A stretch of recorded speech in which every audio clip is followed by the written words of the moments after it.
Sur le cap d'Antibes, au milieu de la circulation, Paul Peffer fait partie de ces cyclistes qui ne se sentent pas en sécurité. Là, on arrive particulièrement sur la zone problématique, avec justement une absence d'aménagement cyclable. Avec son association, cet Antibois a donc attaqué la ville devant la justice. Objectif, modifier les aménagements dans cet endroit plutôt exigu.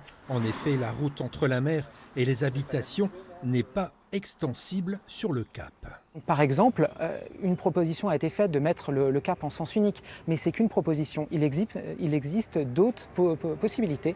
On n'est pas obligé d'avoir une piste cyclable qui se rajoute à ce qui existe déjà. Ici, ce qu'on peut souligner, c'est qu'il y a particulièrement trop de véhicules motorisés qui circulent. Par rapport au nombre d'habitants, par rapport à l'activité du cap, ce serait possible de réduire.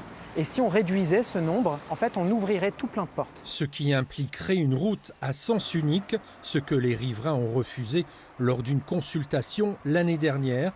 La mairie se retrouve donc bloquée entre cette décision de justice qui l'oblige à travailler sur un nouvel aménagement et la volonté d'habitants totalement opposés sur la place du vélo.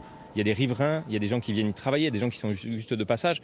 On ne peut pas nous prendre le risque de nous lancer dans une politique qui viendrait à scléroser cet endroit-là. Si vous mettez une piste cyclable bidirectionnelle et un sens unique sur le cap d'Antibes, forcément il y aura des reports de circulation sur d'autres endroits. Toutes ces choses-là doivent s'évaluer, ça prend un petit peu de temps pour le faire.